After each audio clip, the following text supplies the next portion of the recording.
창세기 마지막입니다. 그래서 창세기 1장부터 50장까지 전체 내용을 볼 건데 주제는 하나예요. 예수. 제목을 이렇게 한번 잡아봤습니다. 예수, 역사 속 하나님의 발자취라는 그 제목입니다. 미리 좀 말씀을 드리도록 할게요. 오늘은 상당히 중요한 내용인데 또 그만큼 해석이 많이 있을 겁니다. 그러니까 적용이라든지 아니면 뭐 이제 여러분들이 이제 흔히 생각하는 앞으로 내가 어떻게 살아가야 될지 뭐 그런 이야기들보다는 창세기 속에 드러나 있는 예수 그리스도 그분에 대해서 우리가 한번 발견하는 시간이 될 겁니다. 그래서 일단 해석 중심이기 때문에 듣는 사람들의 입장으로는 어려울 수 있어요. 그리고 혹은 반복된다고 생각을 하여서 뭐 지루할 수도 있습니다. 근데 여러분께서 한번 이번 기회에 잘 들어놓으시면 또 다른 분들의 이야기를 통해서 들을 수 없는 것들을 같이 함께 나눌 수 있으리라고 생각을 합니다. 그래서 한번 진행을 해보도록 하죠. 일단 제가 준비한 거는 총 8개의 본문입니다. 8개의 본문인데 사실 그보다도 더 많은 본문 속에 그리스도 예수가 숨겨져 있어요. 창세기 안에는. 근데 대표적이고 특별히 여러분들이 해석하기 좀 어려운 본문들 중심으로 한번 내용들을 좀 찾아보도록 하겠습니다. 일단 창세기 안에 있는 예수님을 발견하기 위해서는 거치지 않고 넘어갈 수 없는 그 성경 본문이 있어요. 3장 15절을 한번 여러분 펼쳐보실까요? 3장 15절을 펼쳐놓으시고 제가 도입부에서 드리고 싶은 말씀이 한 가지가 있어서 그 말씀을 들고 창세기 이야기들을 살펴보도록 하겠습니다. 여러분께서 아마 작년에 나왔던 영화로 기억을 하는데 어벤져스라는 그 영화를 본 분들도 있을 겁니다. 근데 이 어벤져스라는 영화가 마블사라는 그 만화책을 주로 내는 그 회사에서 만든 영화인데 많은 사람들은 알 거예요. 그 회사에서 만든 영웅들이 많이 있죠. 뭐 대표적으로 헐크라든지 뭐 캡틴 아메리카라든지 또 뭐가 있습니까? 아주 대표적인 게 있었는데 아이언맨. 예, 그다음에 뭐 토르 뭐 이런 것들이 있어요.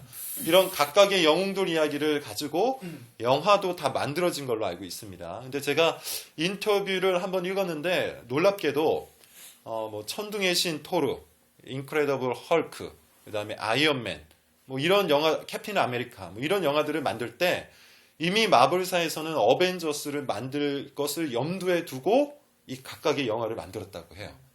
이 각각의 영화가 훨씬 전에 나왔거든요. 그런데 이미 그거를 기획할 때 그 단계부터 어벤져스를 만들겠다라는 그런 마음을 품고 이 각각의 영화를 만들었다고 합니다. 그래서 실제로 그 영화들을 하나씩 다 살펴보면 공통적으로 등장하는 인물이 있는데 그 사무엘 잭슨이 연기를 했던 릭 퓨리 아시는 분 아실 거예요. 그 어벤져스를 만든 그 흑인 대장을 이야기하죠.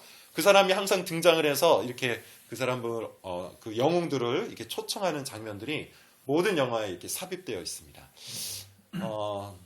영화 하나를 기획하고 만들 때도 이미 어떤 커다란 그림을 가지고 각 영화들을 제작을 하는 것을 우리는 봤죠. 똑같아요. 성령 하나님께서 모든 성경, 66권의 성경을 쓰실 때 이미 예수 그리스도를 염두에 두고 쓰셨다라는 것을 우리는 알고 있어야 됩니다.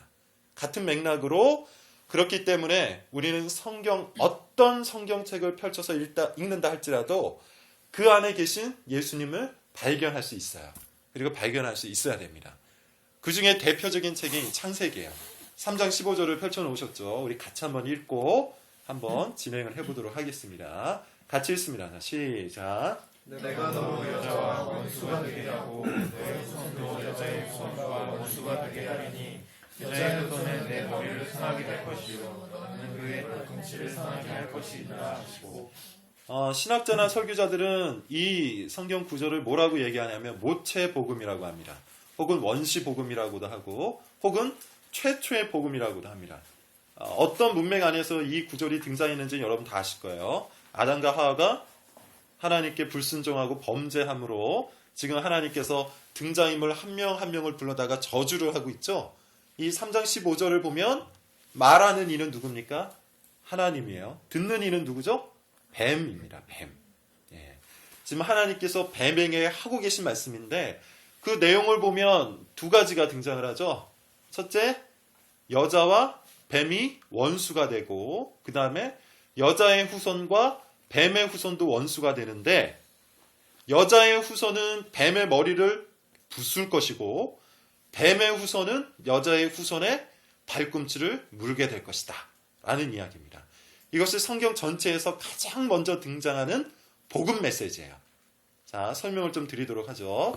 일단 여러분 여기서 이렇게 좀 눈여겨보시면 하나님께서 사용하셨던 그 단어가 있는데 후손이라고 이야기하고 있죠. 후손들이라고 하지 않고 어떤 특정 인물을 향해서 단수 형태로 후손이라고 이야기합니다. 여자의 후손. 그렇기 때문에 여러분 이 본문은 여자의 후손들을 향해서 하신 말씀이 아니라 여자의 후손이라는 어떤 특정 인물을 향해서 단수 형태로 표현하였다는 걸 우리가 알 수 있어요. 일단 기본적으로 이 여자의 후손은 누굴까요? 예수님입니다. 그렇다면 이 여자의 후손이 뱀의 머리를 부순다라는 의미는 뭘까요? 뱀의 머리를 부순다는 의미는 뭘까요? 요한계시록 한 17장까지 넘어가 보시면 어떤 이야기가 있냐면 여자의 후손이 용의 머리 7개의 용의 머리가 있는데 그 중에 5개를 부순다는 얘기가 있어요. 7개의 머리 중에 5개의 머리를 부수면 이게 어떻게 되는 거죠? 이미 승부가 나버린 거죠. 이미 승부가 나버린 거야. 여기도 마찬가지입니다. 뱀의 머리를 부숴버렸다는 것은 잠시 잠깐 뱀이 꿈틀거리고 발버둥은 칠 수 있지만 이미 뱀으로 대표되는 사단의 권세가 거꾸러졌다는 얘기입니다. 그러므로 여자의 후손이 뱀의 후손의 머리를 뱀의 머리를 깨부쉈다라는 것은 어떤 사건을 예표하는 걸까요? 십자가와 부활 사건을 이야기하는 겁니다. 예수님께서 십자가에서 죽으시고 부활하신 그 사건으로 인해서 뱀의 머리가 깨졌어요. 그렇다면 뱀이 여자의 후손의 발꿈치를 물었다라는 것은 무엇을 의미하는 걸까요? 예수님께서 잠시 잠깐 죽음의 권세 아래에 들어간 사건을 이야기하는 거예요. 고난받으시고 죽음에 3일 동안 들어가 계셨죠? 그 사건을 발꿈치를 물었다로 표현하고 있는 겁니다. 그러므로 이 3장 15절에서 가장 먼저 그리스도 예수의 십자가 사건이 표현되어 등장해요. 자, 이 본문 안에 아주 중요한 단어 두 가지가 있는데 첫 번째가 뭐냐면 3장 7절을 보세요. 창세기 3장 7절. 자, 같이 한번 읽어보도록 할까요? 3장 7절입니다. 자, 시작. 이에 그들의 눈이 밝아 자기들에게 몸이 무엇을 알고 너와 하나님이 끌려 신발을 뺐더라. 여기 이제 옷의 역사가 등장하기 시작하죠. 최초로 옷이라는 단어가 등장을 합니다. 그래서 무엇으로 만들었어요? 무화과 나무 잎으로 만들었습니다. 자, 잠깐 설명을 보류하고 3장 21절을 우리 같이 한번 읽어볼까요? 3장 21절. 찾았으면 읽겠습니다. 시작. 여호와 하나님이 아담과 그 아내를 위하여 가죽옷을 씌워 입히시니라. 예, 여기에도 또 옷이 등장을 하죠. 무화과 나뭇잎은 누가 만든 옷입니까? 인간이 스스로 자신을 가리기 위해서 만든 옷입니다. 그런데 가죽옷은 누가 만들었죠? 하나님이 친히 지어 입히셨어요. 그런데 가죽옷을 만들기 위해서는 반드시 뭐가 필요할까요? 죽음이 필요하죠. 희생이 필요해요. 죽음과 희생에 의해서 만들어진 옷, 그게 가죽옷입니다. 특별히 옷이라고 사용되어 있는 이 히브리어는 케토네트라는 단어인데 이 케토네트라는 단어에는 의복, 옷이라는 뜻 말고도 또 무슨 뜻이 있냐면 가리우다, 덥다라는 그런 뜻이 있어요.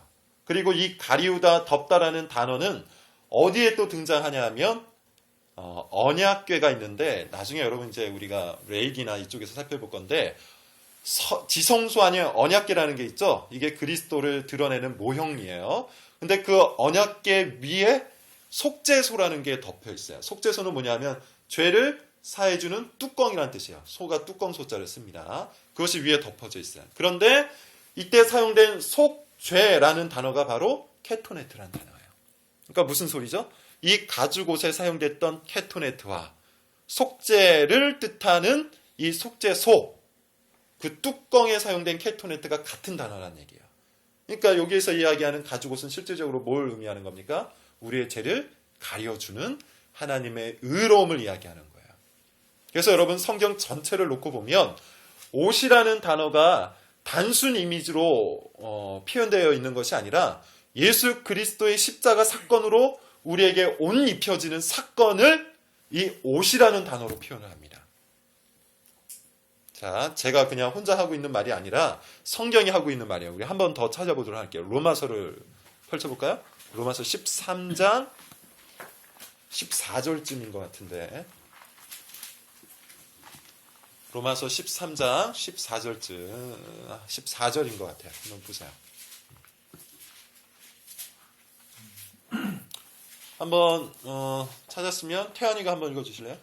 오직 주 예수 그리스도로 옷 입고 정욕을 위하여 육신의 일을 도모하지 말라. 예, 거기 뭐라고 되어 있죠? 예수 그리스도로 옷을 입어라 라고 그렇게 얘기하고 있죠. 그러니까 여러분 성경을 쫙 놓고 펼쳐보면 의복이라는 이미지가 굉장히 중요하게 등장을 해요. 제가 여기서 설명했는지 다른 데서 설명했는지 잘 기억은 안 나지만 성막을 만들 때 재료가 뭐라 그랬죠? 조각목이라는 아무 쓰잘데기 없는 나무를 재료로 삼고 거기에다가 무엇을 입힌다 그랬어요? 금을 입힌다 그랬죠. 근데 이때 금을 입힐 때 이 금도 어떤 단어와 같은 어근을 쓰고 있다 그랬어요? 이 케토네트라는 단어와 같은 어근이라고 그랬어요. 성막, 성전, 그리고 예수, 이것이 성경 전체에서 같은 의미를 담고 우리에게 그림 언어로 알려주고 있는 겁니다. 자, 지금 아마 여러분께서 어려울 수 있어요, 분명히. 그러나 한번 잘 들어놓으세요. 왜냐하면 여기에서 이것을 잘 들어놓고 계셔야만 우리가 다음에 할 율법, 제사, 성막 이야기에서 더 확실하게 이해가 될 수 있습니다. 때문에 옷이라는 이 이미지가 어디에서부터 유래가 되었고 이 옷이 결국 신약에서 무엇을 말하고 있는지를 여러분 알고 계셔야 돼요. 자, 일단 우리가 한 가지 장면을 통해서 성경 안에 들어가 있는, 창세기 안에 들어가 있는 그리스도 예수에 대해서 살펴봤습니다. 자, 두 번째로 한번 넘어가 보도록 하죠. 이번에는 창세기 8장입니다. 20절, 21절 한번 찾았으면 같이 한번 읽어보도록 할까요?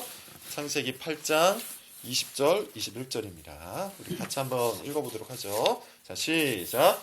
노아가 여호와를 위하여 나를 쌓고 모든 중생한 짐승과 모든 무지를 해득해서 여호와께서 그들을 명하시고 그 중심에 계실 때 내가 다시 사람을 위하여 그를 맞지 않게 하려니 이는 사람의 마음이 계획하는 바가 어려서부터 악함이라 내가 전에 행한 것 같이 모든 생물을 멸하지 아니하리니. 자, 문맥을 좀 알아야 되죠. 지금 여기가 어떤 사건 이후에 일어나는 일입니까? 홍수. 홍수로 전 지구가 멸망을 당했어요. 오직 방주에 탄 8명의 사람들만 살아남았습니다. 방주에서 나오자마자 노아가 한 일이 뭡니까? 제단을 쌓고 제물을 드렸어요. 자, 요 사건이 굉장히 중요한 사건인데 먼저 여러분 7장 1절을 보세요. 1절 2절을 보시면 이런 표현이 이제 등장합니다. 여호와께서 노아에게 이르시되 너와 내 온 집은 방주로 들어가라. 이 세대에서 내가 내 앞에 의로움을 내가 보았습니다. 2절 같이 한번 읽어봅니다. 자, 시작. 너는 모든 정결한 짐승은 암수 7씩, 부정한 것은 암수 2씩. 자, 성경을 좀 잘 읽는 사람은 여기에서 물음표 하나를 찾아낼 수 있어요. 뭐냐면 성경에서 처음으로 정결이라는 단어가 등장했어요. 창세기 1장부터 여러분 쭉 찾아서 읽어보시면 정결이라는 단어가 이 7장 2절에서야 비로소 등장을 합니다. 근데 더 중요한 얘기가 있어요. 정결한 짐승과 부정한 짐승을 하나님께서 나누셨는데 왜 이것은 부정하고 왜 이것은 정결한지에 대해서 기준을 전혀 제시하지 않고 있습니다. 이것은 여러분 뭘 뜻하는 걸까요? 인간의 죄성과 하나님의 기준에 대한 이야기인데 여러분 죄가 뭐라 그랬습니까? 선과 악을 나누는 기준을 내 가운데로 끌고 들어오는 것, 이것을 죄라 그랬죠? 근데 이 7장 2절에 보면 정결과 부정을 어떻게 하셨어요? 하나님께서 그냥 선포해 버리시죠. 그리고 노아는 이걸 어떻게 받아들여요? 아멘으로 받아들여요. 왜 이것은 정결하고 왜 이것은 부정합니까? 이런 질문을 하지 않습니다.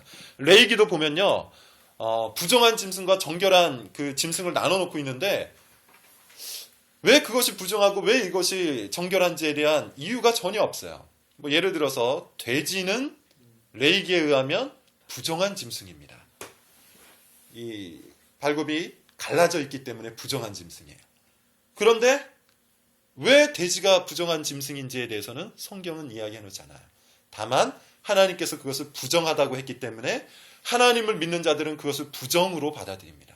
그리고 정결하다고 했기 때문에 정결로 받아들여요. 자, 일단 이 개념을 머릿속에 담으시고 다시 8장으로 한번 넘어가 보세요.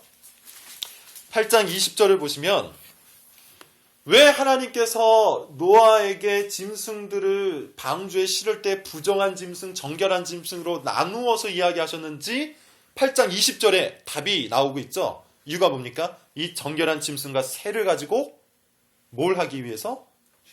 제물로 삼아 제사를 드리기에 하기 위해서입니다.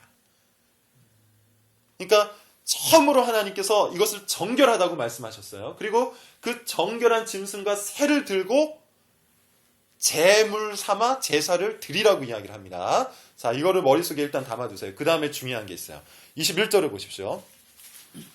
21절에 보면 놀라운 이야기가 나옵니다. 지금 이 8장 20절, 21절은 홍수 이후에 하나님께서 하고 계신 일들입니다. 그리고 하신 말씀들이에요. 그런데 홍수 이후 하나님께서 모든 사람들을 멸망시킨 그 심판 이후에 하나님이 인간을 향한 평가가 어떠한지 한번 보세요. 21절을 보세요. 홍수 이후에 인간을 향한 하나님의 평가가 어떠하죠? 악하다죠? 네. 자, 근데 6장을 보세요. 6장 7절. 5절이네요. 자, 6장 5절. 6장 5절은 홍수 이전이죠. 홍수 이전에 하나님께서 인간을 향한 평가가 어땠어요? 똑같죠. 표현도 똑같아요. 사람이 어려서부터 그 계획이 다 악하다라고 이야기합니다. 자, 그러면 여러분 여기에서도 우리가 물음표 하나가 나오죠. 홍수를 중간에 놓고 홍수 이전과 이후 인간의 상태가 변했습니까? 변하지 않았습니까? 변하지 않았어요. 하나님께서 심판하셨음에도 불구하고 하나님께서 그 죄에 대해서 무섭게 진노하시는 분이라는 것을 보여주셨음에도 불구하고 인간의 부패함과 인간의 타락함은 변하지 않았어요. 그런데 변한 게 하나 있습니다. 그게 뭐냐면 하나님의 반응이에요. 21절을 자세히 보면 이렇게 인간이 악함에도 불구하고 하나님께서 뭐라고 하십니까? 이제는 다시 멸하지 않겠노라 라고 이야기하세요. 반응이 달라졌죠. 그러면 우리가 질문을 던져볼 수 있어요. 여기에서 무엇 때문에 인간의 상태는 변하지 않았음에도 불구하고 무엇 때문에 하나님은 그렇게 다르게 반응을 하고 계신 겁니까? 이유는 딱 하나죠. 바로 정결한 짐승으로 하나님 앞에 제사를 드렸기 때문이에요. 정결한 짐승, 하나님께서 정결하다고 하는 그 짐승과 새를 들고 하나님 앞에 나아가서 제물 삼아 제사 드렸기 때문에 어때요? 악한 인간의 본성에도 불구하고 하나님께서 멸하지 않겠노라고 이야기하십니다. 여러분, 이것은 전형적으로 무엇에 대한 이야기입니까?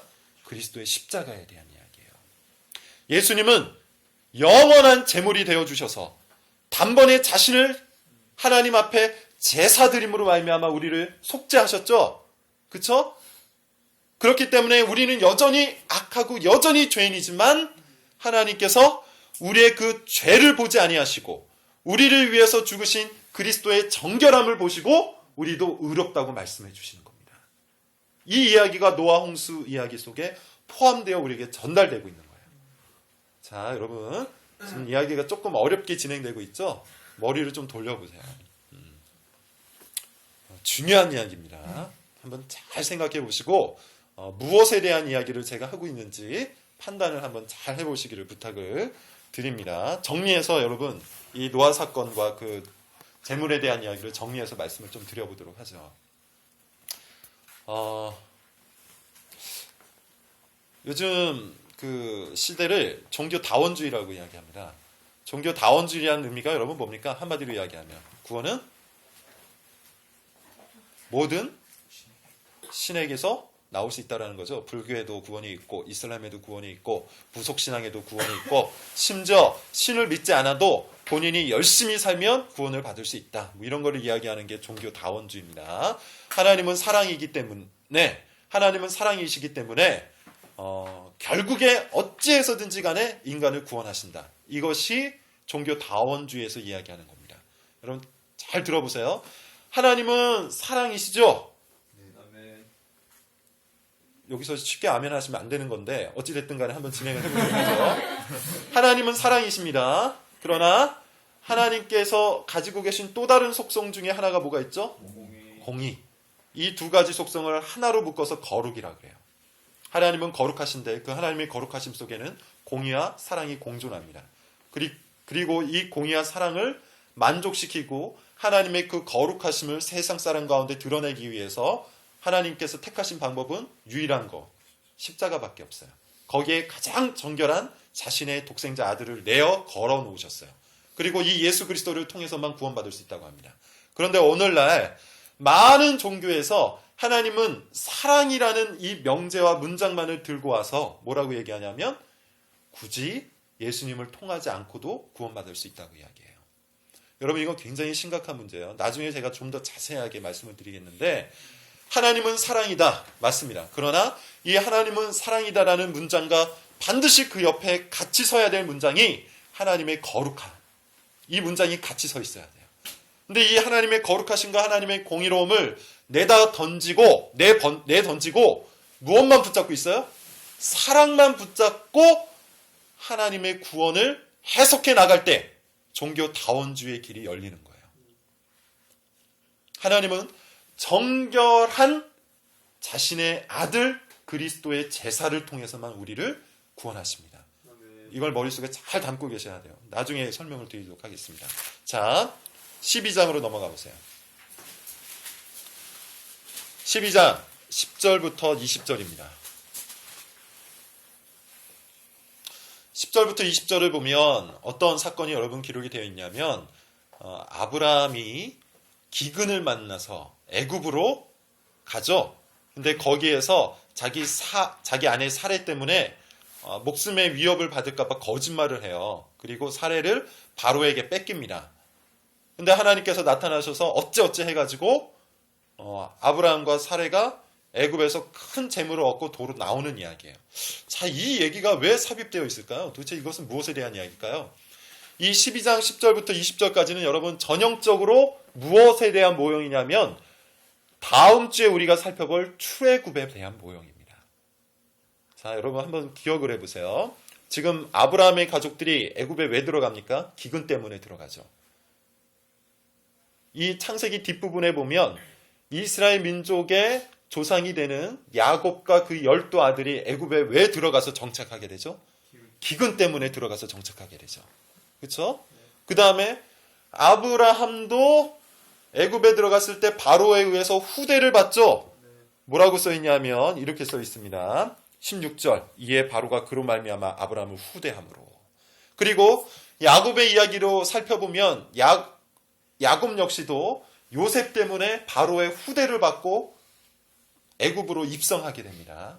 그리고 지금 바로는 애굽의 왕 바로는 누구 때문에 재앙을 입게 되죠? 아브라함과 그의 아내 사레 때문에 바로의 집이 재앙을 입게 됩니다. 그리고 출애굽에서도 바로의 집 가운데 재앙이 퍼붓게 된 이유는 뭐죠? 이스라엘 백성들 때문에 그 재앙이 임하게 되죠. 그렇죠?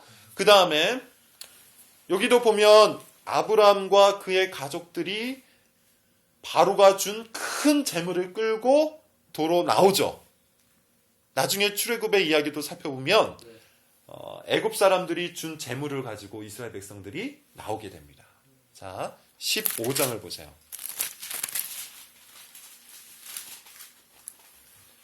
15장 14절을 우리 같이 한번 읽어봅니다. 15장 14절. 자, 같이 읽어볼까요? 자, 시작. 그들이 내가 지구하였으며 그 후에 내 자손이 큰 재물을 이끌고 나오리라. 예, 지금 13절 14절을 같이 읽어보시면 하나님께서 이미 아브라함에게 출애굽에 대한 이야기를 예언을 해놓고 계세요. 너희가 그렇게 될 건데 결국 그 섬기는 나라, 즉 애굽에서부터 큰 재물을 끌고 나올 거야. 이 얘기를 해주시면서 12장에서 이미 한 번의 모형을 보여주고 계신 겁니다. 자, 그렇게 진행이 되고 있는 거예요. 이제 또 다른 장면으로 넘어갑니다. 창세기 22장. 제가 미리 얘기했죠? 어렵다고, 지루하다고. 자, 잘 들어보세요. 12장 1절부터 18절까지인데 요 내용도 제가 가능하면 좀 말로 설명을 해드리도록 하겠습니다. 아브라함이 자신의 아들 이삭을 제물로 바치는 장면입니다. 이 제물로 바치는 장면을 여러분 살펴보시면 아주 유사한 몇 가지 이야기가 나와요. 먼저 아버지 아브라함이 아들 이삭을 제물로 바치죠. 그 제물로 바칠 때 모습을 보세요. 몇 절을 보시냐면 6절 보세요. 아브라함이 이에 번제나무를 가져다가 그의 아들 이삭에게 지우고 자기는 불과 칼을 손에 들고 두 사람이 동행하더니 라고 되어 있어요. 어디를 오르고 있죠? 모리아 산을 오르고 있어요. 자, 근데 모리아 산은 어디라고 했습니까? 역대하 3장 1절을 보면 예루살렘 성전이 건축된 곳이에요. 그러니까 예루살렘이 있는 곳이 모리아 산입니다. 그리고 여기 보면 아버지 아브라함이 아들 이삭에게 자신이 죽을 그 번제나무를 직접 짊어지게 하고 산을 올라가게 하죠. 그리고 아버지의 손에는 뭐가 있어요? 그 아들을 죽일 불과 칼이 있어요. 그리고 둘이 같이 함께 손을 붙잡고 동행을 합니다. 같이 함께 올라가요. 여러분, 이것은 무엇에 대한 이미지일까요? 골고다 언덕으로 오르실 때 예수님께서 직접 자신을 못 박아 죽일 십자가 나무를 짊어지고 올라가시죠. 그리고 독생자 아들 성부 예수 그리스도를 죽이기로 하신 분은 유대 종교 지도자들이 죽이는 걸까요? 아니면 성부 하나님께서 죽이시는 걸까요? 성부 하나님께서 아들 예수를 죽이시는 겁니다. 왜 죽이십니까? 하나님께서는 자신의 거룩하심과 공의를 만족시키기 위해서는 죄를 반드시 진멸해야 돼요. 근데 인간들의 실력으로는 그 죄를 해결할 방법이 없는 거죠. 그래서 대신에 자신의 아들 예수에게 인간의 모든 죄를 짊어지게 하고 하나님의 진노를 십자가 위에서 불과 칼로 아들 예수에게 퍼붓는 겁니다. 그 얘기를 여기에서 보여주고 있는 거예요.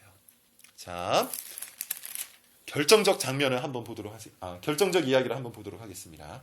우리 17절을 여러분 한번 보세요. 먼저 18절을 읽어보도록 하겠습니다. 22장 18절. 자, 시작. 그 씨로 말미암아 천하 만민이 복을 받으리니 이는 내가 나의 말을 준행하였음이니라 하였다. 제가 질문 한번 던져보도록 하겠습니다. 아버지 아브라함과 아들 이삭의 제사를 통해서 복을 받는 사람이 누굽니까? 18절에 의하면 천하 만민이죠. 그렇죠? 아버지와 아들의 제사를 통해서 천하 만민이 복을 받는 사건, 여러분 이게 뭐예요? 십자가잖아요. 그죠? 그러므로 이 22장의 사건은 정확하게 십자가의 사건을 예표하여 알려주고 있는 거예요. 17절도 우리 같이 한번 읽어보도록 합니다. 17절. 자, 시작.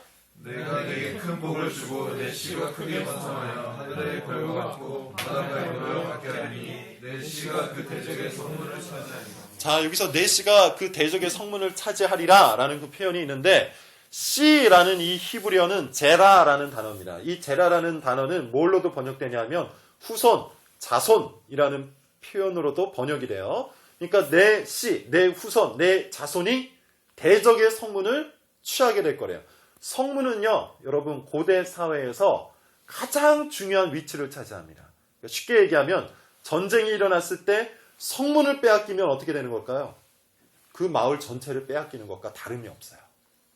성문을 빼앗기면 마을 전체를 빼앗기는 겁니다. 물론 마을 전체를 아직 빼앗기지는 않았지만 성문을 빼앗기면 마을 전체를 빼앗기는 것과 다름이 없어요. 이거는 아까 3장 15절에서 얘기했던 것과 동일하죠. 머리를 깨 부수는 사건과 동일해요. 거기도 뭐라고 얘기하고 있어요? 여자의 후손이 뱀의 머리를 부술 것이다. 여기도 뭐라고 되어 있죠? 너의 씨. 그때 사용됐던 후손이라는 단어와 여기서 사용된 씨라는 단어가 히브리어로 똑같은 단어예요.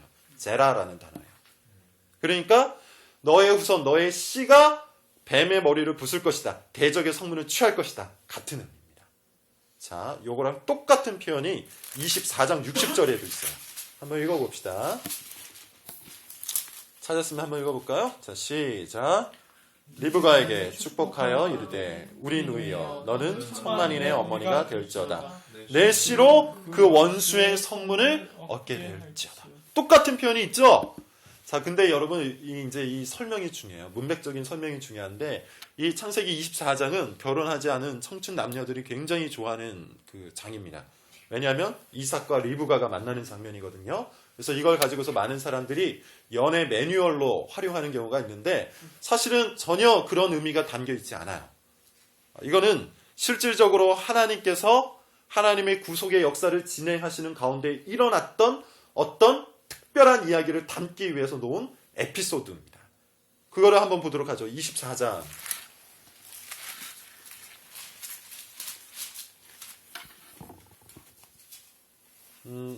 하나하나 제가 읽어드리면 시간이 너무 많이 걸리니까 설명으로 좀 떼어보도록 하겠습니다.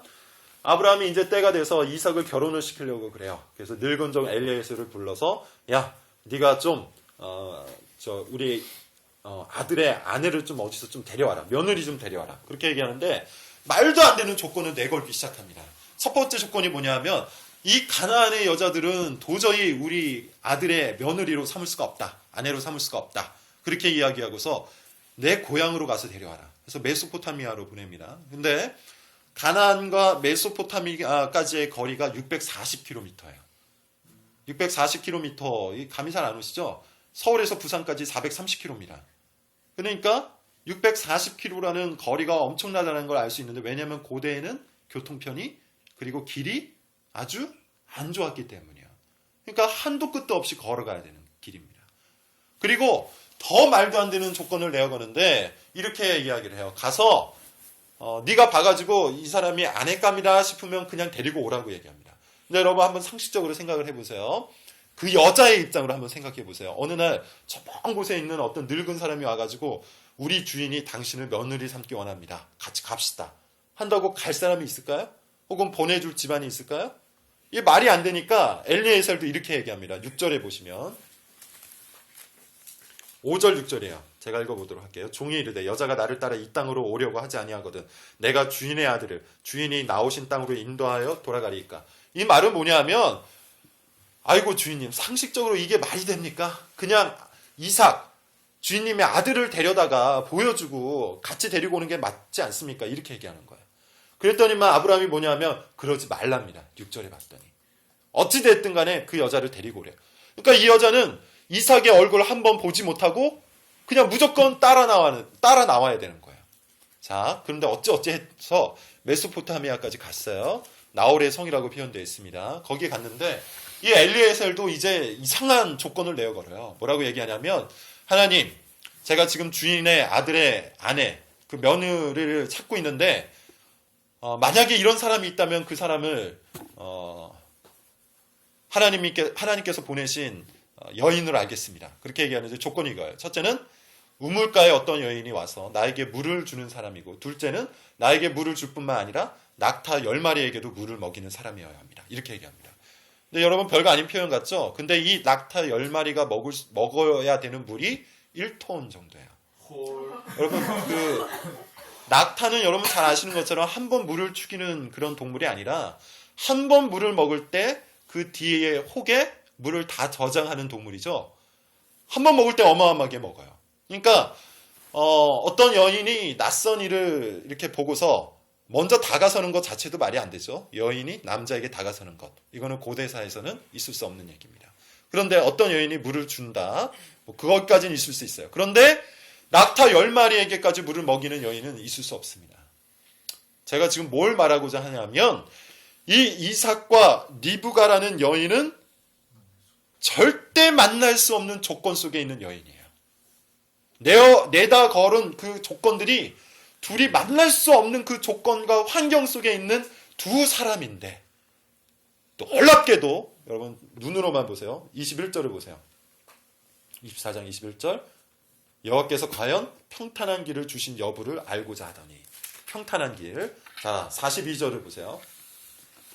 하나님 여호와여 만일 내가 행하는 길에 형통함을 주실진대. 56절을 보세요. 여호와께서 내게 형통한 길을 주셨으니. 자, 이게 무슨 소리일 것 같습니까?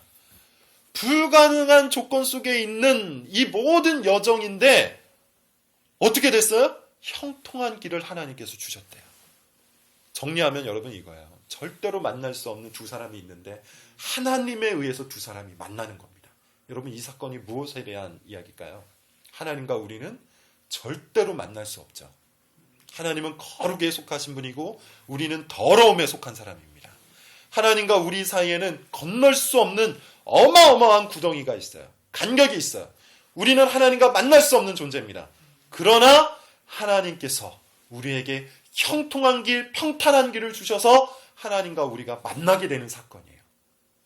그래서 결국 결과가 어떻게 됩니까? 60절에 봤더니 내 씨로 그 원수의 성문을 얻게 할지어다. 이삭과 림브가의 만남을 통해서 뭐가 일어납니까? 원수의 성문이 취하게 되는 원시 복음의 성취가 일어나게 될 것을 이야기하고 계신 겁니다. 자, 넘어가도록 할게요. 여러분들이 이해가 안 되셔도 잘 들어놓으셨다가 나중에 다시 한번 생각을 해보세요. 창세기 38장입니다.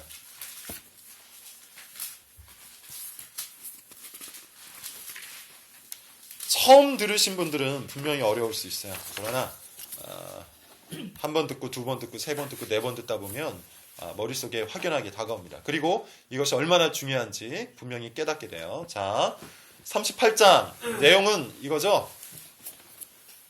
성경을 읽다 보면 이 창세기 38장을 굉장히 생뚱맞게 여기는 사람들이 있을 거예요. 왜냐하면 요셉의 이야기가 37장부터 시작되기 때문입니다. 37장부터 요셉의 이야기가 시작되는데 이상하게 38장에 갑작스럽게 유다의 이야기가 들어와요. 그리고 그 이야기가 막장입니다. 내용은 이래요. 유다가 며느리를 봤어요. 첫째 아들과 결혼을 시켰습니다. 이름은 다말이에요. 그런데 첫째 아들이 죽죠. 그래서 둘째 아들과 결혼을 시켜요. 근데 둘째 아들도 죽어요. 셋째 아들이 있어서 셋째 아들하고 결혼을 시키려고 했는데 셋째 아들도 죽을까봐 결혼을 안 시키고 그냥 청산 과부로 만들어요. 그랬더니만 다말이 어떻게 합니까? 창녀로 분해서 시아버지인 유다와 동침을 하고 아들을 얻게 돼요. 막장이죠, 막장. 근데 여러분 여기에서 우리가 한 두 가지 고대의 풍습을 알아야 됩니다. 첫 번째는 뭐냐면 계대결혼법, 수혼법이라는 거예요. 그게 뭐냐면 당시에는 여인들이 아주 약자였기 때문에 이 약자를 돌보기 위한 법이 필요했어요. 뭐냐면 결혼을 했는데 남편이 죽습니다. 그러면 이 여인은 이제 더 이상 살아갈 길이 없어요. 거지처럼 살아야 돼요. 여인에게는 경제적인 능력이 없기 때문이에요. 그래서 이 여인을 돌보기 위해서 어떤 법이 생겼냐 하면 남편을 잃으면 반드시 그 남편의 형제 중에 한 명과 결혼을 시키는 제도가 있었어요. 그래서 후손을 낳게 해주는 겁니다. 이거를 계대결혼법, 수혼법이라고 해요. 그러니까 여기에서 등장하고 있는 첫째 아들, 둘째 아들, 셋째 아들과 결혼하는 이것은 오늘날의 관점으로 보면 막장이지만 당대에는 약자를 보호하는 법이었어요. 그러니까 충분히 문화적으로 수용할 수 있는 이야기입니다. 일단 여러분 이걸 아셔야 됩니다. 두 번째는 뭘 아셔야 되냐면 양털을 깎는 축제가 고대 사회는 굉장히 커다란 축제였다는 걸 아셔야 돼요. 자, 38장 12절을 보세요. 그의 친구 아둘람 사람 히라와 함께 딥나로 올라가서 자기의 양털 깎는 자에게 이르렀더니 13절 어떤 사람이 다말에게 말하되 내 시아버지가 자기의 양털을 깎으려고 딥나에 올라왔다 한지라. 자, 양털 깎는 어떤 이야기가 있죠. 양털 깎는 축제였어요. 그러니까 양털 깎는 건 우리가 생각하는 것처럼 이게 양을 키우다가 양털을 깎잖아요. 그냥 그런 단순한 이야기가 아니에요. 양털을 깎는 것은 아주 커다란 축제였고 양털을 깎으면 여러분 뭐가 되는 거죠? 이게 실질적으로 농사 짓는 사람들은 수확을 하는 개념과 똑같은 거예요. 그래서 양털을 깎아서 그것을 이제 팔죠. 거기서 돈을 얻는 겁니다. 그러니까 이 양털 깎는 축제는 당시에 사람들이 살아가는 어떤 생존과 관련되어 있었던 생활과 관련되어 있었던 축제였어요. 그런데 가나안 지방에는 이와 같이 생활, 생존, 수학과 관련된 축제에는 반드시 종교와 연관이 됩니다. 종교와 연관이 돼요. 왜냐하면 고대에는 지금과 같이 과학이 발달되지 않았기 때문에 비를 예측할 수가 없죠. 날씨와 기후를 예측할 수 없어요. 그래서 농사를 짓거나 뭐 이렇게 축산업을 하거나 무엇을 하든지 간에 다 미스테리입니다. 미지의 세계에 속해 있어요. 그래서 늘 신에게 가서 기도를 해요. 하나님 혹은 바알이여. 뭐 이렇게 이야기하면서 올해는 큰 수확을 주십시오. 뭘 해주십시오. 이렇게 항상 기도를 하고 나아가서 뭘 합니다. 그런데 이때 신들을 향해서 풍요를 위하여 기도할 때 했던 몇 가지 이벤트들이 있는데 그 중에 하나가 뭐냐 하면 이걸 뭐라고 설명해야 되지? 여자와 자는 거예요. 동침을 하는 겁니다. 특별히 그 종교적 창녀가 있었어요. 고대 사회는. 뭐 그 헬라 시대에도 마찬가지고 로마 시대에도 마찬가지였는데 신전 창기라고 하거든요. 보통 여기 여러분 보세요. 15절에 보면 유다가 그를 보고 창녀로 여겨라고 되어 있죠. 이때 사용되었던 창녀라는 단어가 게데샤라는 단어인데 창녀라는 단어가 두 단어예요. 조나, 그 다음에 게데샤라는 단어입니다. 조나라는 단어는 일반적인 창녀를 의미하는 거고 게데샤라는 단어는 종교적인 창녀를 얘기하는 겁니다. 그래서 이 종교적인 창녀와 몸을 섞으면 신이 보고서 흥분을 합니다. 신이 흥분을 하면 어떤 일이 벌어질까요? 비가 내리는 거예요. 그래서 농산물도 풍요로워지고 풀도 잘 자라서 목축업도 풍요롭게 되는 겁니다. 이게 고대 사람들의 인식 세계였어요. 그러니까 여러분 지금 유다가 하고 있는 이 창녀와의 연합 사건은 그냥 단순하게 자신의 욕정을 푸는 사건이 아니죠. 어떤 사건이에요? 실질적으로 종교적 사건이에요. 유다가 무엇을 의지하는 사건입니까?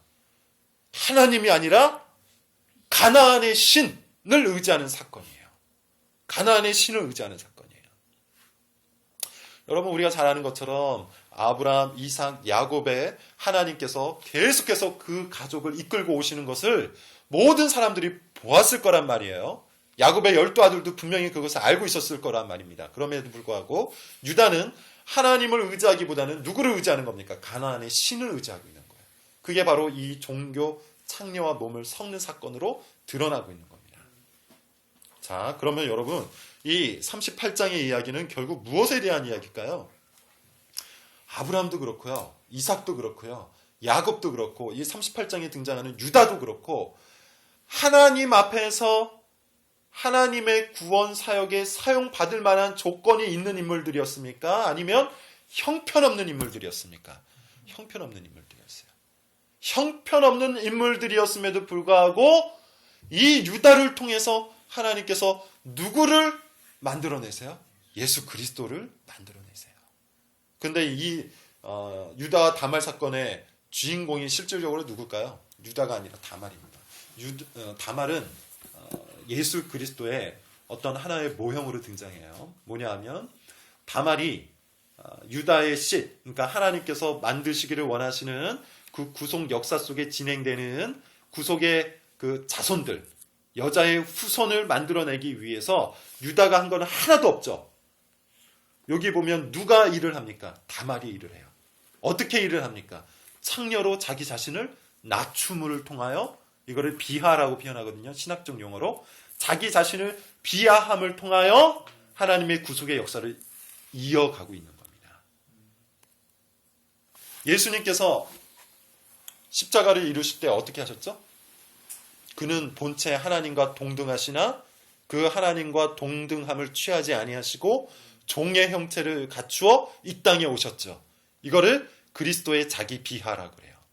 예수님께서 자기 자신을 낮추어 이 땅에 오심으로 십자가가 완성됩니다. 지금 이 사건도 마찬가지예요. 유다가 한 일은 하나도 없어요. 그러나 다말이 자기 자신을 창녀로 낮춤을 통해서 이 그리스도의 계보가 완성되어 이루어지고 있습니다. 룻기서 4장을 여러분 한번 찾아보세요. 이제 다 왔어요, 여러분.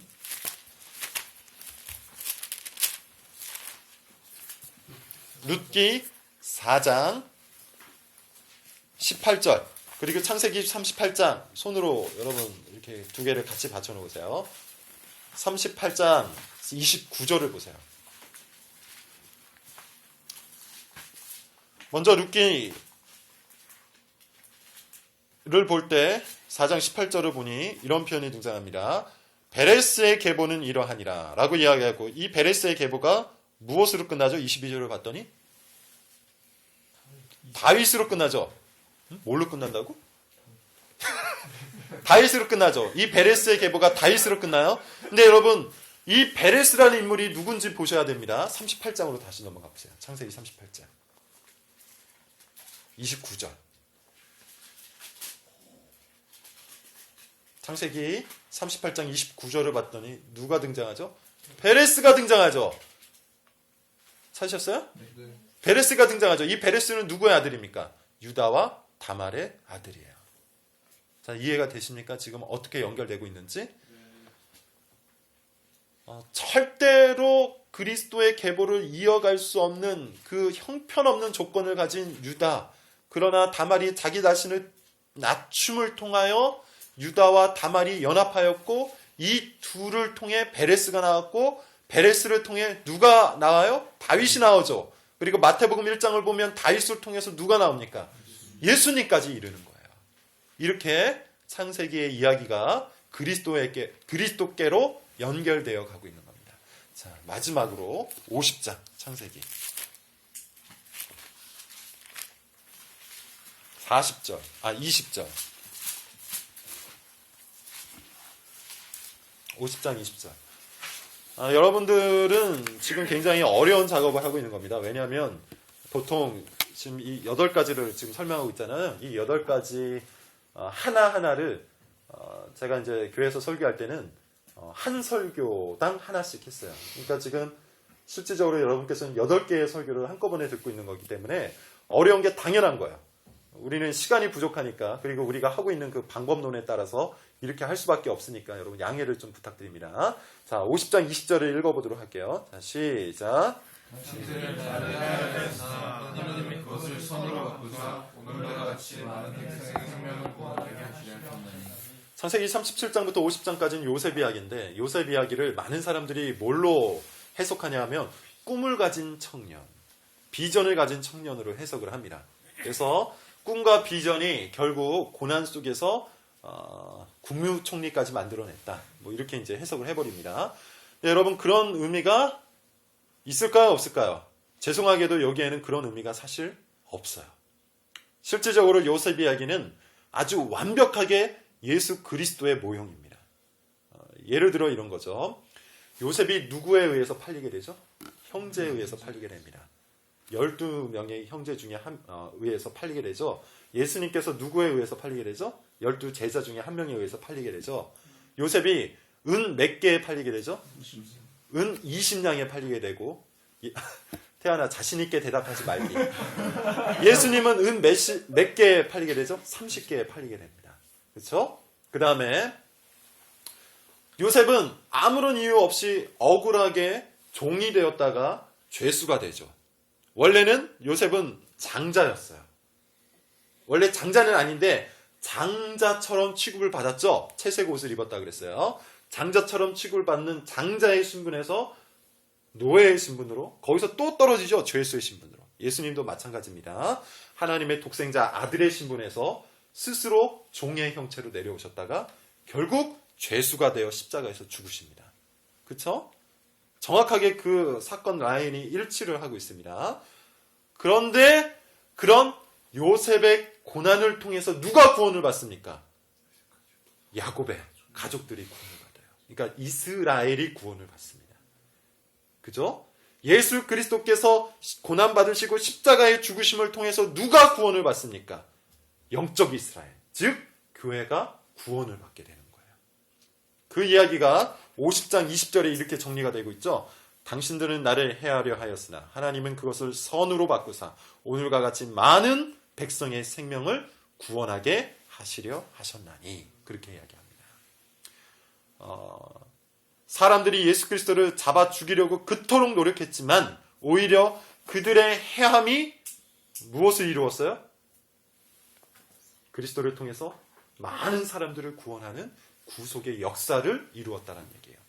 요셉의 일생은 그렇게 진행이 되고 있어요. 자, 끝났어요, 여러분. 어려운 길을 통과하셨습니다. 정리를 좀 해드리도록 하겠습니다. 제가 아까 초반에 말씀드렸죠? 어렵다고. 그리고 반복되는 이야기이기 때문에 지루할 수 있다고. 그런데 여기서 정리 한 가지를 하고 마무리를 짓도록 하겠습니다. 성경은 이처럼 많은 본문을 통해서 예수 그리스도에 대한 이야기를 우리에게 끊임없이 던지고 있어요. 계속해서 던지고 있어요. 때문에 정말 우리가 성경을 제대로 읽기 시작하면 많은 성경 구절을 통해서 예수님을 만나게 됩니다. 그러면 여러분 우리가 질문을 던져볼 수 있어야 돼요. 항상 질문을 던져볼 수 있어야 되는데 이렇게 질문할 수 있죠. 왜 이렇게 성경은 예수 그리스도 사건을 곳곳에 숨겨놔서 그것을 발견함을 통해서 우리로 하여금 다시 한번 예수님에 대한 이야기를 듣도록 하는 걸까? 왜 한 번만 이야기하지 않고 끊임없이 계속해서 이야기를 하고 있는 걸까? 이런 의문이 생길 수 있어야 됩니다. 이유는 아주 간단해요. 그 예수가 하나님의 뜻이며 예수님께서 이 땅에 오신 목적이며 성령께서 하시는 주된 사역이기 때문이에요. 십자가와 부활이 하나님의 뜻이고 그리스도의 목적이며 성령의 사역이기 때문입니다. 여러분 우리는 성경을 펼쳐놓고 늘 무엇을 찾기 원합니까? 나에게 도움되는 이야기를 찾기를 원하잖아요. 나를 위로해주는 이야기를 찾기 원하잖아요. 내가 해야 할 바를 찾기를 원하죠. 원리를 찾기 원합니다. 방법을 찾기 원합니다. 그런 것이 아예 없는 건 아니에요. 그러나 성경의 주된 목적은 성경의 주된 테마는 그리스도 예수예요. 그리스도 예수예요. 제가 최근에 읽은 책 중에 폴 워셔의 복음이라는 책이 있습니다. 여러분들에게 꼭 추천해주고 싶은 책이고 유튜브에서 폴 워셔 목사님을 검색해서 그분의 설교와 강의를 좀 듣기를 추천을 합니다. 제가 굉장히 좋아하는 분이에요. 폴 워셔요? 예, 워셔핵 할 때 워셔입니다. 이 폴 워셔라는 분인데 폴 워셔의 그 복음이라는 책을 보시면요, 그분이 이렇게 주장을 해요. 복음은 기독교의 서문이 아니다. 복음은 기독교의 출발점이 아니다. 복음은 기독교의 통과점이 아니다. 복음은 기독교의 모든 것이다. 그렇게 이야기합니다. 저는 그 말에 전적으로 동의해요. 왜 이 이야기가 중요하냐면 많은 사람들은 복음을 거쳐가는 걸로 생각합니다. 그래서 내가 내 인생 속에 복음을 한번 만났기에 이제는 더 이상 복음에 대해서 묵상할 필요가 없고 더 이상 그리스도의 십자가와 부활에 대해서 연구할 필요가 없이 내가 앞으로 어떻게 살아갈지만 성경을 통해서 발견하면 된다고 생각해요. 그러나 여러분 이것은 철저하게 잘못된 생각이에요. 우리는 처음부터 끝까지 태어나면서부터 죽을 때까지 교회 생활의 알파와 오메가 처음부터 끝까지 전부 복음을 통하여 살아가야 돼요. 복음에 의해서 살아가야 됩니다. 복음 때문에 살아가야 돼요. 예수 그리스도로 말미암아 우리는 살아갈 수밖에 없어요. 그분이 우리의 호흡이고 우리의 생명이기 때문입니다. 제가 굉장히 많이 표현하는 건데 설교 시간에 제가 많이 외쳤던 건데 뭐냐면 예수님은 여러분 우리 인생의 액세서리가 아니에요. 그 말은 뭐냐면 예수님은 나를 더 빛나게 해주는 분이 아니라는 겁니다. 예수님은 나를 더 가치 있게 만들어주는 분이 아니라는 거예요. 쉽게 얘기하면 이겁니다. 예수님이 없어도 내가 사는 데는 큰 필요가 없지만 예수님이 있음으로 말미암아 내가 더 빛나게 되는 존재. 예수님은 그런 존재, 그런 액세서리가 아니에요. 예수님은 나의 전부가 되어야 돼요. 나의 생명과 호흡이 되어야 돼요. 그렇기 때문에 성경은 창세기부터 요한계시록에 이르기까지 수많은 이야기와 수많은 사건과 수많은 인물들을 통하여 예수님 이야기를 계속해서 하고 있는 거예요. 그 예수님을 만날 때에만 비로소 우리가 그리스도인의 호흡을 할 수 있기 때문이에요. 그리스도인답게 생명의 호흡을 할 수 있기 때문에 성경은 예수님에 대한 이야기를 쉬지 않고 이야기합니다. 여러분 우리는 예수님을 믿지만 너무나도 악한 존재이기 때문에 예수님을 읽지 않고 예수님을 성경을 통해서 만나지 않으면 바로 어떻게 될까요? 애굽을 그리워하는 존재예요. 그게 광야 속 이스라엘의 모습이었습니다. 매일매일 하늘에서부터 만나가 오죠. 만나는 생명의 떡입니다. 예수 그리스도를 의미합니다. 매일매일 예수 그리스도를 만나를 생명의 떡을 먹음에도 불구하고 이스라엘 백성들은 어떻게 했어요? 물이 없다고 애굽을 그리워합니다. 고기를 먹고 싶다고 애굽을 그리워해요. 그것이 바로 우리의 모습이에요. 그러므로 여러분 우리는 늘 순간순간마다 항상 말씀을 통해서 그리스도 예수와 접촉해야 돼요. 그리스도 예수를 우리 안으로 모셔들어야 됩니다. 바울이 뭐라고 얘기하죠? 내 주 그리스도를 아는 지식이 가장 고상함으로 내가 지금까지 알았던 모든 것들은 사실은 나에게 해로운 것들이요 사실은 나에게 배설물에 불과하다. 이런 고백을 하잖아요. 여러분 그 고백은 바울만의 고백이 아니라 모든 믿는 자들의 고백이 되어야 합니다. 창세기 안에는 이뿐만 아니라 더욱더 많은 인물과 이야기를 통해서 그리스도 예수에 대한 이야기를 우리에게 전달하고 있어요. 앞으로 우리가 살펴볼 출애굽기, 레위기, 민수기, 신명기, 여호수아, 사사기, 룻기, 열왕기, 상하, 역대상하, 에스라, 느헤미야, 그리고 모든 선지서, 시편, 잠언, 욥기, 전도서, 구약의 모든 스토리들은 사실상 그리스도 예수를 우리에게 펼쳐서 알려주고 있습니다. 여러분, 그것을 우리가 지루해하면서 받으면 안 돼요. 예수 그리스도를 만나는 게 여러분 지루하다는 얘기는 뭘까요? 그리스도에 대한 사랑이 식었다는 얘기예요. 지금 예수님과의 관계가 권태롭다는 얘기입니다. 성경을 통해서 예수님을 만날 때마다 우리 가슴속에 사랑의 설레임과 그리움으로 가득 차 있어야 돼요. 그런 충만한 은혜가 우리 모든 지체들에게 있기를 바랍니다. 기도하겠습니다.